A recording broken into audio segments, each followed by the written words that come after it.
Hi, Dr. Hagmeyer here, and we're still talking about SIBO. Today's video, we want to talk about some of the action steps and really just the mindset that you need to have in not only preventing SIBO, but reversing SIBO as well as irritable bowel syndrome.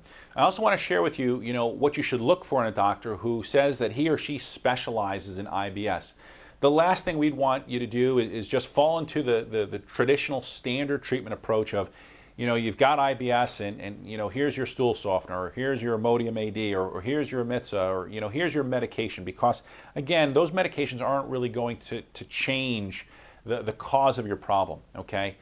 Many would argue that many of those medications will only make you worse over the long term, okay? But this video, I could arguably say, is really going to be one of the most important videos because the concept of prevention is really the key. It's not only, this concept of prevention that's the key to IBS and SIBO. Prevention is the key to keeping our bodies functioning well. I mean, no one wants to suffer and be sick in the last 20, 30 years of their life and just continue to go down this road of poor health. And so again, that's why we've done this video series. If all we ever do is eradicate the infection, but we don't change the environment or the mechanics that SIBO is thriving in, you're going to continue to relapse and you're going to continue to become reinfected. And this happens typically with many patients who have tried to either self-treat themselves, or patients don't understand the time factors that are really involved with the treatment of small intestinal bacterial growth, or the time factors involved in the treatment of IBS, okay? It does take time, depending on how many of these 10 factors is really wrong with you. Now, one of the things that I hear from patients inquiring about my program, and it's really almost daily, is that they don't understand why they're not better, okay? They're taking enzymes, they're taking probiotics, they've radically changed their diet from obviously what it once was. Perhaps they're following a GAPS diet, maybe a FODMAPs diet. Maybe they're following a cedar-cyanide diet, and each of these has tremendous merit. But even after all of that, they're still not that much better. So if I've just described you, again, I encourage you to go back, watch my video titled The 10 Steps to Reversing Your IBS Naturally. SIBO is a disease that relapses because eradication itself doesn't always correct the underlying cause. You can't just go in and basically knock it out with a bunch of antibiotics and just hope that it doesn't come back, because it will come back. Right? We see that over and over. We see it with kids with ear infections. We see it with kids with respiratory tract infections. And again, antibiotics can be a great thing.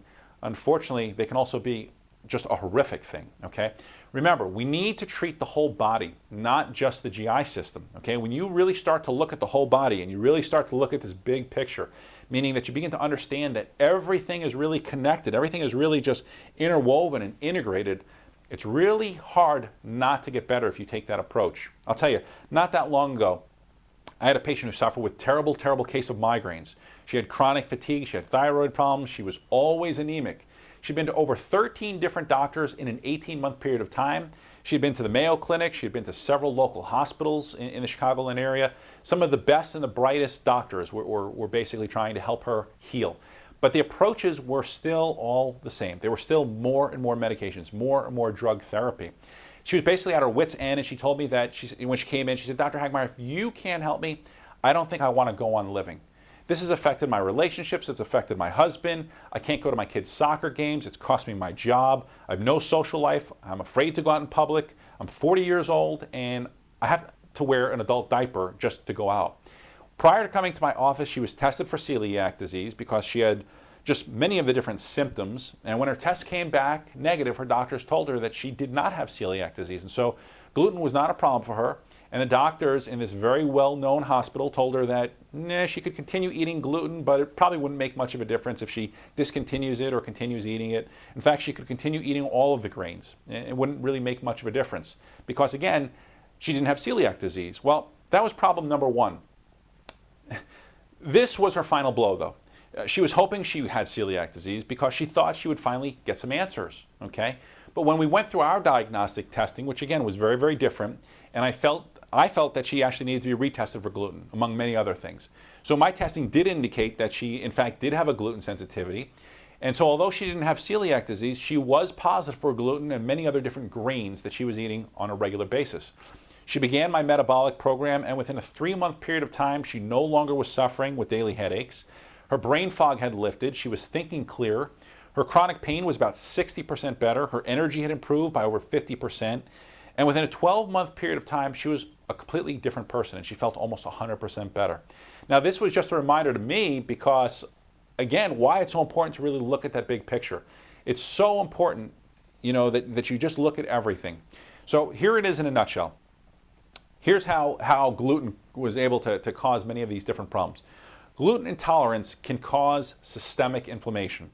The inflammation then can go on and cause things like headaches. It can cause things like mouth ulcers, weight gain. It can cause weight loss. It can cause chronic pain. Now, the inflammation can cause gastrointestinal upset and poor immunity that can lead to other diseases.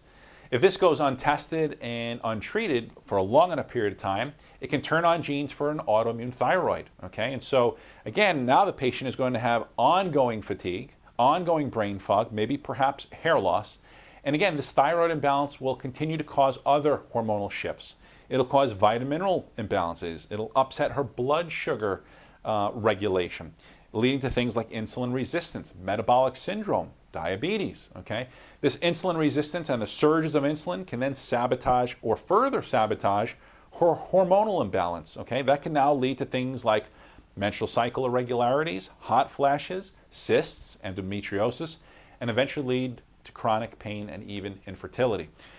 The moral of the story is this, that gluten wasn't the only cause of her problem, but it was a part of the problem. And if left uncorrected, those undetected food sensitivities, those undetected hormonal imbalances, that undetected thyroid problem can go on to sabotage other areas of your health.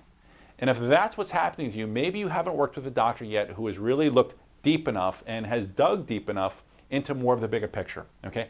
Maybe you haven't had the right testing done up to this point in time. Perhaps your doctors are just missing something and they're just still stuck in this one-size-fits-all medication model of treatment for everybody.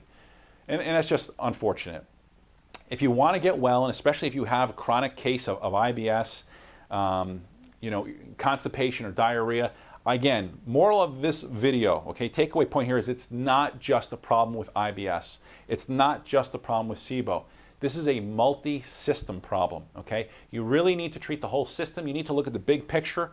And like I said in the beginning, taking probiotics and enzymes and changing your diet is a great thing. But in many cases, it's only scratching the surface, okay? So again, if what I've talked about today makes sense to you, go ahead, go back, watch my video. I promise you that video is just going to be just a wealth of information for you. It's going to be a tremendous resource for you. Go back, sign up for a free phone consultation. I would love to find out if there's more that we could do to obviously help you just get your life back. Again, I hope you enjoyed today's video, and I'm Dr. Hagmeyer. Take care.